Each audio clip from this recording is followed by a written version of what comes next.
may have been wondering where I've been and why I haven't uploaded in a while. Well, it probably has something to do with me going for a walk the other day and somehow washing ashore on a deserted island. This is why I should have stayed indoors. It is the truth. I have multiple news sources to back me up. 100% real news.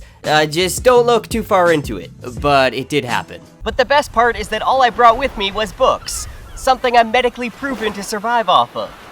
You just have to ignore the plot hole of where I got this bag. Now, being stuck on a desert island with only books doesn't sound that bad, to be honest, with seemingly endless spare time to get caught up on reading and rereading. And while I'm on the topic of time, before I get into the books that I'd bring with me to a desert island, let me first share a giveaway with you in partnership with Yode Watches. You may remember they sent me a watch in a previous video. This time I chose another Dover watch. This is the Ebony and Copper Skeleton watch. Skeleton meaning that you can see the gears and everything. They also engraved one of my favorite quotes from the Stormlight Archive series, both on the watch and on the cedar box it came in, because the people at Yode are awesome. So for the giveaway, you'll find a link down below where you can enter for the chance to win $100 towards any of their watches. They have a very large selection with a lot of customization. And even if you don't win, each entrant is emailed a 10% off coupon after the giveaway, so you still get a deal to pick up one of these beautiful watches. All the information for the giveaway will be down below.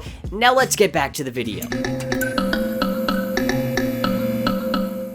Now I'm sure, as a reader, you've probably come across the age-old question. If you were stuck on a desert island, which books would you bring with you? For my list, I'm gonna lay down some rules. First of all, I'm gonna stick purely to fiction, no non-fiction. That way I can avoid bringing a bunch of survival guides and starting my own civilization. 'Cause that is exactly what our forefathers did. No, these books are going to be purely for enjoyment and rereadability. And I won't be worried about how many books I'll be bringing. I'll be bringing a lot of books. I did not promise logic with this list. I'm also going to be picking my choices based on some challenges I came up with, and I'll stick to 7 since that's kind of what I've been doing with all my videos. Also, I didn't really plan for this to be a take video, but it might as well be, so if you want to make your own video using my challenges, then feel free to do so, and I would love to see it.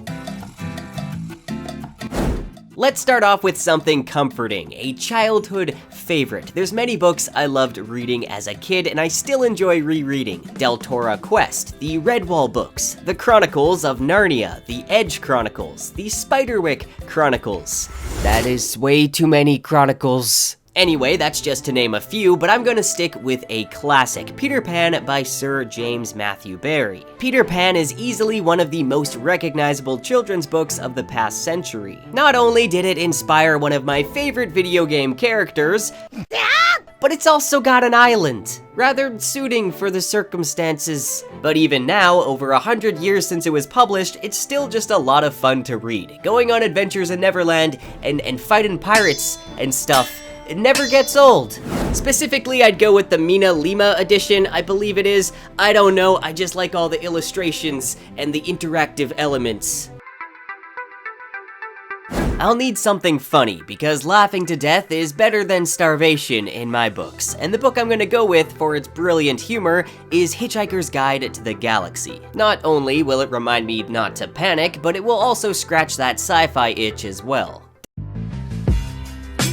Despite already including some classics, let's bring a classic, a relic that has been treasured by many readers, something I can share with my coconut pals. Now there is a lot of heavy contenders for this one. I thought about Lord of the Flies, since there's the whole stranded on an island thing, but to be completely honest, it's never really been a favorite of mine, and I don't feel like there'd be enough content to last me countless rereads regardless. There's also 1984, which would kindly remind me of the future I'd be avoiding back in society, but it is rather depressing. Jurassic Park, while I love the movies, I've never actually read the book, so I don't know if I'd like it. Also, I might end up too paranoid of dinosaurs to explore the island I'm on. But hey, it's a good thing I binge-watched all 6 seasons of Lost before all of this, because if it taught me anything, it's that polar bears can be found on tropical islands. And who doesn't want to see one of those? That can't be a polar bear. It's a polar bear. Wait a minute. Polar bears don't usually live in the jungle. Spot on.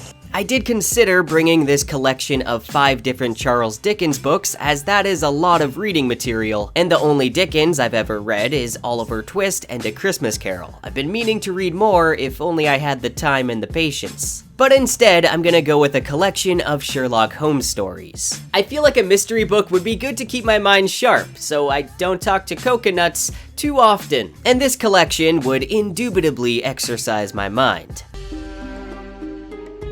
Next, I'll bring with me an epic fantasy series that will last me until Rescue, or at least for plenty of rereads. That's right, I'll be bringing an entire series this time. I thought about bringing the Stormlight Archive by Brandon Sanderson, since that's currently my favorite series, and while the books are gigantic, there's only 3 of them published right now, out of a planned 10. If all 10 of them were out and I was able to bring those, then that would be a different story, but I'm looking for a finished series. So I think I'd have to pick The Wheel of Time by Robert Jordan and Brandon Sanderson. I am ashamed to say that I am new to The Wheel of Time. I've been wanting to make more in-depth Wheel of Time videos, but I just don't feel qualified to do that quite yet. I'm only up to the 3rd book, but each book I've read so far I've really enjoyed. If you do want to know more about the series, I have a spoiler-free review up for the 1st book, and I do plan on making a review for each book in the series. And hey, for any book on this list, if I ever got tired of reading them and wanted to reset time, or the Wheel of Time if you will, I could just knock myself in the head with a coconut, so reading is all fresh again.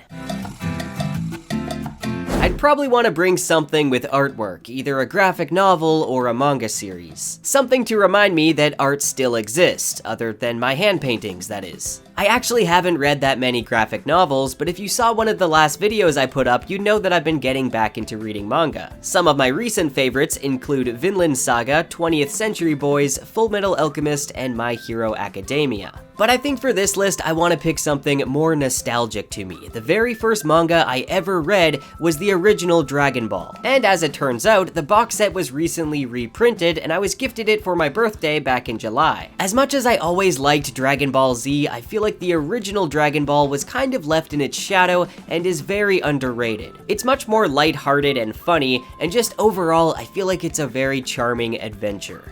Wait, One Piece does have over 90 volumes, plus it's got pirates and treasure and lots of tropical islands, making it more themed for this list. Well, okay, I'll go with One Piece instead. Now I'm bound to make a few mistakes while on the island, such as drinking the milk of a coconut I recently befriended. Groovy. Just did a bad thing. I regret the thing I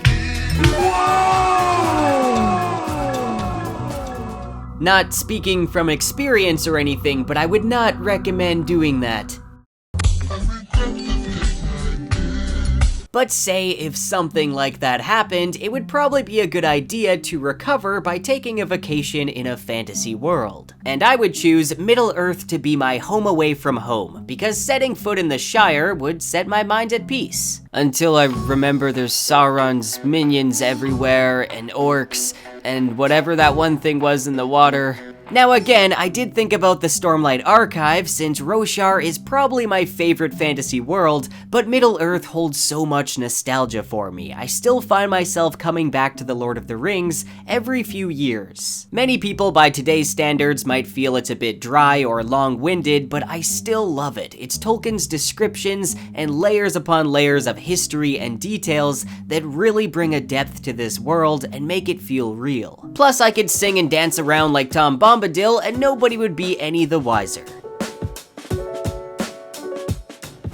You might wonder why I'd bring an unfinished series to an island, and I'll get to that, but I'm sure if you're familiar with my channel, you'll know which series I'd bring, the Kingkiller Chronicle by Patrick Rothfuss, because if I've not already gone mad, never knowing if the 3rd book came out, and just the fact that if it did, I wouldn't be able to read it, would surely lead me to madness. Now, I do have a few issues with this series, mainly with some things in the 2nd book, but I will say it's the only 2 books I've read where every reread feels like there's something new to be discovered. And I've reread them a lot of times now. Actually, a friend of mine didn't care for the books the first time through, but when he reread them, it became one of his favorites. And I think a lot of this has to do with the subtle clues the books are packed with. There's multiple breadcrumb trails for what's to come, whether it's myths and legends within the story that mirror the current plot, or just a clever play on words that hint at something more. There's plenty to speculate about, but yeah, if I never got to read the third book, I'll probably break my mind coming up with theories.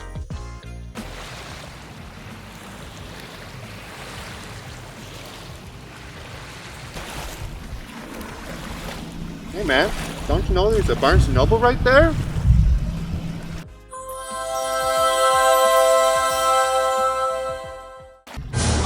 Well, that solves all my problems.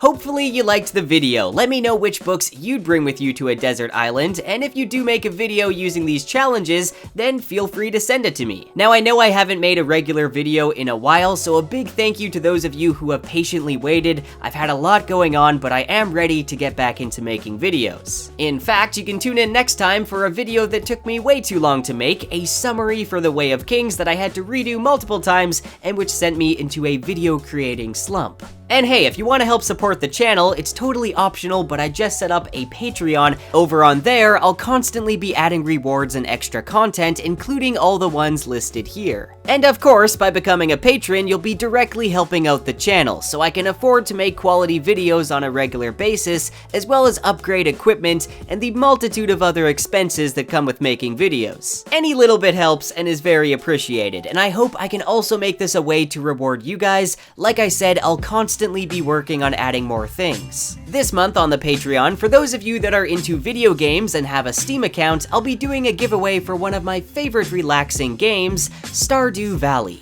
It's kinda similar to Harvest Moon or Animal Crossing if you like games like that. Speaking of which, this video was somewhat inspired from my hype for the upcoming Animal Crossing New Horizons game that's got players starting off on a deserted island. Anyway, all the details for the Stardew Valley giveaway will be on my Patreon page. And to those of you that are still watching this video, I don't really know how to end it now. I'm feeling kinda pressured. Thank you for watching. Thank you for watching the video. That's all I've got. Wait, let me try again.